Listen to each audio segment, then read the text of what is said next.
Would you like to have your query letter critiqued, but you don't want to pay to have that happen? You can get it done for free, but it will be public. My name is Gina. I'm an author, editor, publishing professional. I help you make your writing better. Housekeeping, if you want to submit the information on how to do so, is in my bio. If you do not want to wait for the very long line to get through, you can purchase my query in class, which is linked down below. And remember that there is a real live person who has been vulnerable enough to share this with us, so we are going to be constructive, not destructive, and they've chosen traditional publishing. Let them live their lives. You go be happy with your life. All right, let's dive in. I am seeking representation for my 70,000 word YA contemporary novel, Somewhat Nowhere But Here. That makes me feel like I wanted to say Somewhere Nowhere But Here, featuring an LGBTQIA protagonist. It contains themes of mental health and generational trauma. You've heard me say it at least 6 times by now. We don't include themes in a query letter. Those things should speak for themselves. It will appeal to the readers who enjoy the shifting female dynamics of this, the working class complexities, and the darkly sardonic protagonist of Not My Problem. I don't recognize any of those titles, but we are identifying good reasons for comping to something. So a lot of times people come in and they're very worried about comp titles because they cannot find anything with their exact plot, and you're not supposed to. So you're looking for vibes. We're looking for like pieces, things that like, do these books belong on the same bookshelf of the reader at home? So like, this is why you might want to pick up the book, because it has a similar thing that to these other things that are out there. All right, teenage tearaway and expert self-sabotager Molly craves to escape her crumbling, forgotten Midlands town, even if she has to lie, steal, and sell a few explicit selfies to do it. She's tearaway. I am guessing that tearaway is a UK or like an British English version of saying like a runaway. And I'm going to then hope that this teenager is not committing just like one of the grossest crimes possible. Age of consent is important here. I would, in fact, if she is not of age, I'm going to advise you against all of this. But if she is of age, instead of saying like teenage tearaway, I would list the age here and make sure that it is the age of consent in the country that you are selling this in, because that is like, we do dark things in fiction, but like rooting for a teenager who is like complicit in one of the darkest, grossest crimes that's a difficult thing to sell. After her dad died from COVID, I don't know why we have commas there, she dropped out of school and now lives with her icky uncle. This is dark. This is dark as hell. Julia, an uptight but loaded 40-something-year-old visiting from London. Oh, okay, so it is British. All right. I assume. Are we all British? I don't know where the Midlands are. Craves mental oblivion. Through a chance encounter, she offers Molly a regular sum of cash and other errant comma in exchange for stolen opiates.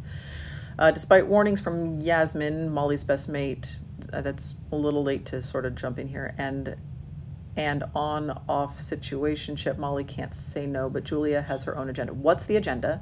So this is, I've talked about this recently, in which a lot of authors, like, they don't want to give away too much, and so they fall back on these really vague terms. Okay, so what is Julia's agenda? And I caution you about having a 40-something as a protagonist in a young adult novel. Teenagers can be protagonists in adult novels. It is very unusual and very unlikely for grown adults, and 40 is definitely over that mark of a grown adult. This is not even like close, it's not even blurry, as a protagonist in a young adult novel. So I have an entire playlist in my bio about how to identify whether you are writing young adult or whether you are writing adult fiction. It has nothing to do with like how dark and heavy the story is, and having a single teenage point of view does not automatically make a young adult book. But we definitely need to know, what her agenda is. I want more information, like, why is Molly, we're selling selfies up here. How did we get into dealing drugs? How is she stealing these? Like, is she in other crimes? Like, we're missing some connections here. And we need to like clarify, we need to tighten this up a little bit. As their arrangement grows into a fragile friendship, united by secrets and sadness, it triggers the ghosts of their pasts. For Molly, her guilt over her father's death from COVID, it's just so many commas that don't need to be in here, and her rage toward her absent mother. For Julia, her numbness toward her previous life and an elusive man named Patrick. So we need to clean up how punctuation works, and this is all one sentence. That is a really long, kind of winding sentence. And soon each woman must decide if walking towards an unknown future is worth. What is the unknown future? How are they going to decide this? If we're referring to as a woman, probably not a YA novel. YA novel is about a youth, a teenager discovering who they are going to be and making decisions about who they are going to be in this world. And then adulthood is like wrestling with the outcomes of those decisions. And you can make terrible decisions in both categories. This sounds like this might not be YA if we are seeing our character as an adult and if she is like wrestling with the fallout of decisions that were already made. It is worth confronting the past to go together or break apart. That doesn't mean anything. I don't know what that means at all. But new beginnings don't come easily in a crumbling, forgotten town. That also means nothing. And as Molly and Julia slowly realize, not everyone gets out of it alive. What is it? Small town, new beginnings, the future. This is unclear. The punctuation, there are 3 ellipses in a query letter is a lot. They are visually very obvious and they're distracting. And I don't know that they are actually being used correctly. This, to me, feels like the way Gen Xers text, where they just like put an ellipses at the end of everything, where they just use that as punctuation. If some Gen X can explain to me why so many of you guys do that, I don't understand why the ellipses is like at the end of all of your texts. We don't have enough specifics here. Who is our main character? So this is Molly. What is it that she wants? Unclear. What is she willing to do to get it? Crimes. What is standing in her way? Life is hard and that is terrible. And what happens if she fails? Have no idea, because we don't even know what it is she wants. What is it that Julia wants? Mental oblivion, which is like, that is what is stated here as a goal. That's not actually her goal. That is what she is like. That is how she is avoiding her actual goal. So what is it that she wants? What is she willing to do to get it? Crimes, again. What is standing in her way? Unclear, because we don't even know what it is.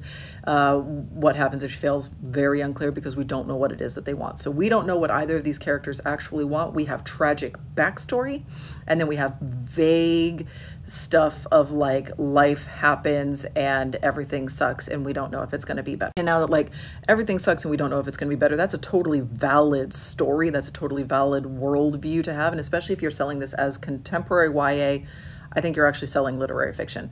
But both of those can be very heavy, very dark, very difficult. They can be tragic. Like those things, we do not necessarily have to have hope and light and triumph at the end of a story in order for it to sell well or for it to be compelling or interesting or well written or any of those things.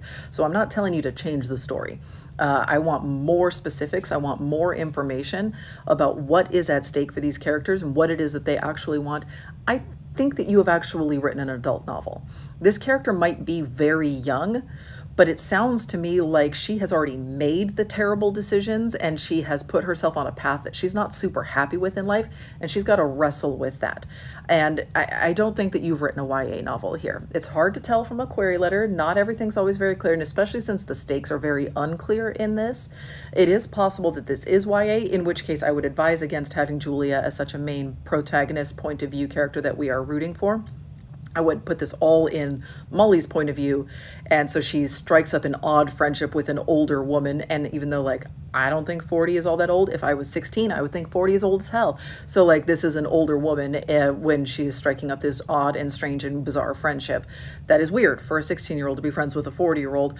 So we either need to like reframe this entirely in Molly's point of view and really put the emphasis on her making a decision before it's too late in her life, or this is adult fiction, this is literary fiction. But you are the one who knows your story best. Check out that playlist on young adult versus adult in order to get a sense of where you land.